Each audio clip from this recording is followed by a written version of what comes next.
Now I'd like to introduce our next featured conversationist, Dina Kaplan, to the stage. Dina is the founder and CEO of The Path, which is an organization that teaches meditation for the modern mind. Welcome, Dina.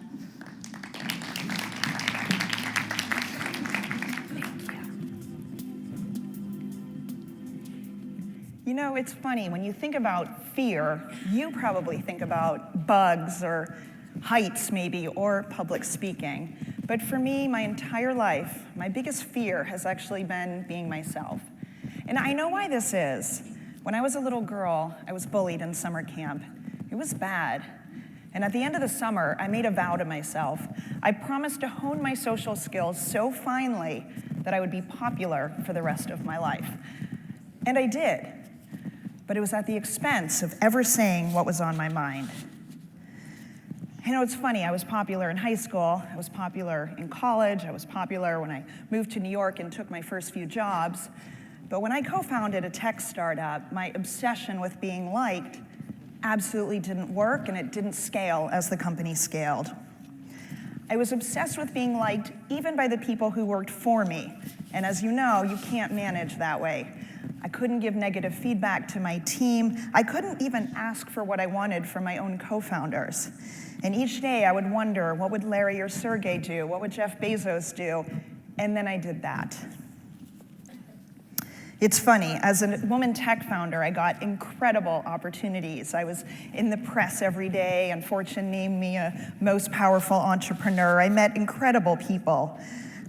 I was Warren Buffett. That was not a real proposal, but it was a fun moment. I was held up throughout the country as this role model for women entrepreneurs, and yet I myself was playing a role, completely afraid to be myself.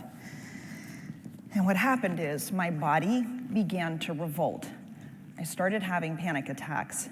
At the height of one, I don't know if any of you have had one, at the height of one, I would feel completely dizzy and faint, and I would absolutely be terrorized by the idea of passing out in the middle of the street.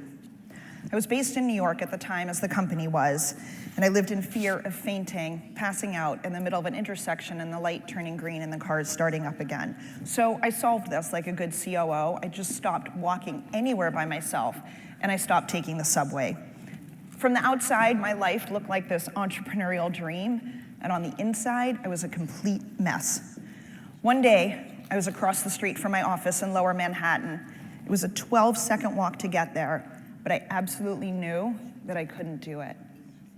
And in this moment, I made a huge decision. I had this voice that came to me that said, you've got to get out of here. You need to lead the exact opposite life in the exact opposite way. So I left the company. I had spent 7 years co-founding and running. I did a transition with the board, and 6 days later, I booked a one-way flight to Bali and got out of town. Yes, with a wink and nod at the cliche. I promise I hadn't read Eat, Pray, Love yet, though. But at first, I just ran through countries like I used to run through my to-do list, from Indonesia to Sri Lanka to Bhutan. There I'm hiking with my friend Patrick. And nothing was changing. I was just running. Finally, one day, I landed in India, and a cute guy walking behind me off the plane said, what are your plans for India? I said, I don't know, and he invited me to go on a retreat with him. So I thought this was a date. I said yes. It turned out to be a 12-day, gender-segregated, silent meditation retreat. Literally the worst date of my entire life.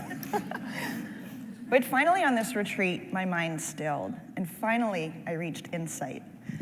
On day 8, so 87 hours into meditating, because we were meditating 10 hours a day, this memory emerged that I'd never thought about since it had happened, of me making that vow to myself as a little girl. And as that memory came to me, it was like I could see a jigsaw puzzle of my personality, and I saw myself putting in a piece that said popular as a little girl. And then I saw myself as an adult in the current day, taking that piece out and putting a piece in that said the confidence to be myself. The minute that this happened, it was like this flash of lightning came up through me and exploded over my head. I knew that I could break that vow. And this voice came to me that said, you are gonna come out of this retreat a better person. And everyone should have the chance to do this, but it doesn't need to be this hard. Oh, I should mention we had no soap, no toilet paper, and no air conditioning, and it was 40 degrees outside. The conditions were insane. So this voice came to me that said, everyone should be able to do this. It doesn't need to be this hard. When you come back to the United States, you're gonna start a company that makes it fun and easy to meditate, and you're gonna call it The Path. So I opened my eyes, and my first thought was, how on earth am I gonna get this domain, thepath.com? Oh my God, sounds like a hard domain to get. But I knew that I had been given my life mission. I couldn't quite believe, to be honest, that I was gonna have to run a company again, but I knew that I could do it differently this time. I could be a different leader. What I had to do, though, was find the courage to overcome the biggest fear of my entire life, the courage to be myself. It felt scary. It felt like the scariest thing that I could imagine. But I wondered, if I could overcome all my physical fears, could I overcome this internal fear? So I decided to try. At the moment that I decided to overcome all these physical fears, I happened to be in Koh Tao, Thailand, which is known as the scuba capital of Asia. I was terrified of scuba diving because someone had died on my first dive as a little kid. And I just decided I was never gonna go. I was clearly not meant to go scuba diving. But I gathered my strength. I went to a dive shop. I told them, I'm having panic attacks above ground and someone died on my first scuba dive, but can I go diving? And they said, can you pay? And I said, yeah, I can pay. So I somehow got lucky. I got a very good-looking instructor. That was him. Looked kind of like a British James Bond. We submerged in the water, and when we came out, I was beaming. I had done something I never thought I could. Next, I moved to Laos and moved into a tree house that you could only access by zip line because I was super afraid of zip lining. I'm actually not sure in retrospect how safe that was. But finally, the biggest one for me was bungee jumping. It sounded absolutely terrifying. My whole life I was afraid of doing it. But I went to Queenstown, New Zealand, home of the most famous bungee jump in the world. I put the harness on, I put my toes over the edge of that bridge, and then I couldn't jump. Half of me truly thought that I was gonna die. I inched my toes over. They're not allowed to push you. They had to shut the place down because it took me so long to jump. And I finally made a decision that I actually no longer wanted to live with so much fear. So I leapt off and I did the dive with my fingers and toes perfectly pointed in case this was the last photo of me ever taken in my life. You can see the photo, you can bring that up next. Pretty good, right? Just in case this was the last photo. But when I actually felt the bungee hold me and I knew that I survived, I burst into tears. I knew that my life had just changed. I had conquered every single one of my physical fears, and I knew that I was ready to conquer my biggest fear of all, my internal fear. So I grabbed my phone and I posted on Facebook, I've decided to live a life where courage is more important than fear. But now I had to overcome that biggest fear of all. I did get the domain after a year, and I now run a company in meditation called The Path. We do a whole bunch of activities around meditation, including a beautiful retreat for global leaders that's called Mela. You can show that retreat next. You can move the slide. Yeah, so if any of you guys want to come find me after. But most importantly, I am a different leader now. I am able to give negative feedback to my team when I need to. I speak up for myself. Best of all, I at least try often to be funny, succeed maybe half the time. In my personal life, I tell people when they make me feel badly. And I get better each day at being myself.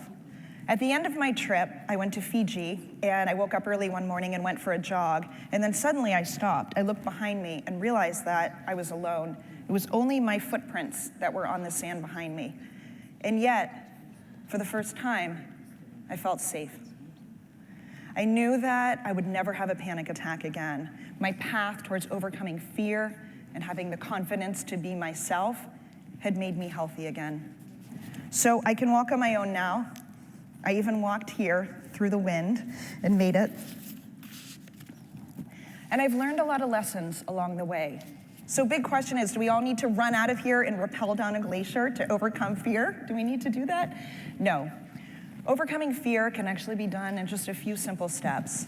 One of them is to simply think about and ask for, what do you really want? Another is just asking for help when you need help. And maybe you can even choose to like someone even if you know that they don't like you. I do that now. This is freedom. This is living without fear. For me, it's been quite a journey to get there, but I did get there, and I know that you can too. Thank you very much.